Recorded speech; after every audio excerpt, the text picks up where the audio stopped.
60 targets in 2013. Last year, he had 132 targets. I mean, and so I understand it's not 15 targets a game, but it's not as if he was deprived of opportunities. I think that it is totally accurate they haven't had a true number one. Last time they had a true number one was 2014. And Dez Bryant, as a reward for being a true number one, got a rich contract extension. And then he stopped being a true number one. And that has been something that has hurt the Cowboys. I think as well as Leighton Vander Esch has played for them, I think they look back on that draft and say, man, maybe Calvin Ridley, even as an older guy coming into the draft, would have been the right move there to try to get a number one. But they don't have a number one. They haven't had a real number one since Dez was playing like it, which was in that 2012, 2013, 2014 window. Explain something. Does the Mr. 73, does that mean the touchdowns he scored? Yes. Oh, so he's the leading touchdown in Dallas Cowboy history. Yeah. Dez, get off Twitter, man. Get off Twitter. Stop answering questions about being a wide receiver, when you want to play and everything, because it's on the board right now. You're not going to play no football this year. Unless you're trying to work on being a commentator, why are you on Twitter? Why are you answering all these questions? You should be trying to work out and trying to find a job.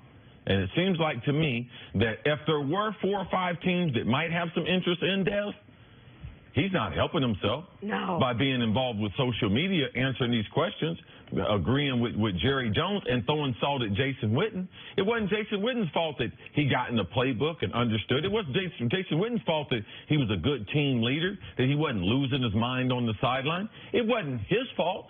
It's not Jason Witten's fault. It's not Jason Garrett's fault. It's not Jerry Jones's fault that you can only play one position in the offense. That's your fault, Dez. All right? There's a reason why you couldn't grow your game. There's a reason why once you reach your pinnacle, you didn't get any better. Because you didn't care to get any better. Right? Your hands didn't get any better. When you lost your athleticism, your route running ability, it didn't get any better. That's why you're sitting at home right now being a commentator on Twitter.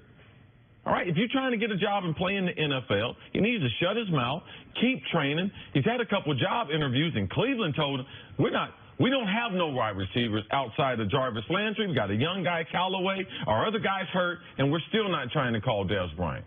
All right, he should try to learn from what's happened in the last 8-9 months and realize he has not helped himself to try to gain employment in the NFL. What is it, do you think, that Dez wants? I don't think he wants to play football anywhere but for the Dallas Cowboys. There is no other conclusion I can draw. And maybe credit to him. Maybe he's been smart with his money. Maybe he's done well with his money. You don't need the money. Because you don't turn down one offer from Baltimore because you overestimate the market, then realize, oh, wait, my market estimation was way off.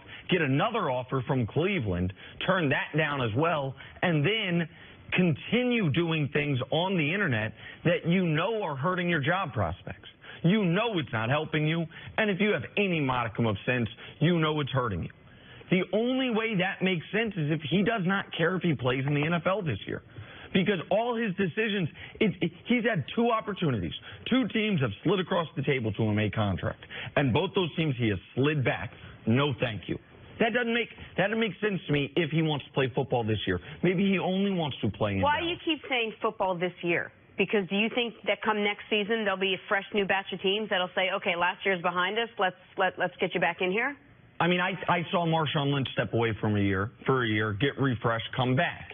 And so I think that he would have an opportunity again, just like he had a couple opportunities this year. Marshawn had a special situation. His hometown team, they wanted him. He took a reduction in pay to be able to go there, so he swallowed his pride. But also, he got away from football. He realized that he was having some problems communicating. So it wasn't just Marshawn just woke up one morning and said, you know something, I'm going to be out of here. He kind of worked his way out in Seattle that last year by saying things, by doing things. So even Marshawn Lynch, in coming back, look how much funnier he's been. Yeah. So he's even changed so that he can play in this league, which all players do. And Dez, he's going to have to make some changes if he's going to play with the NFL team. Do you think what I'm saying is crazy, that maybe he doesn't want to play?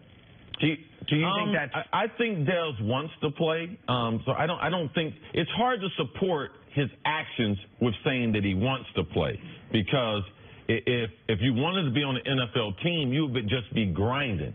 Eric Reed, who they had blackballed him, he's suing the NFL. He got a job. and Dez Bryant is still out of work. To me, it's time to start looking in the mirror and be like, you know something? Maybe that guy right there is the problem. Maybe not all these other people. That guy right there I'm looking at, maybe that guy right there is the problem. All right, needs more mirrors. Coming up, do the Steelers, that was my takeaway, do the Steelers even need L. Bell? Big Ben has something to say about that next on First Things First. Jenna, aren't you so glad that I worked out all my wide receiver issues before I came here? Odell, what's he doing?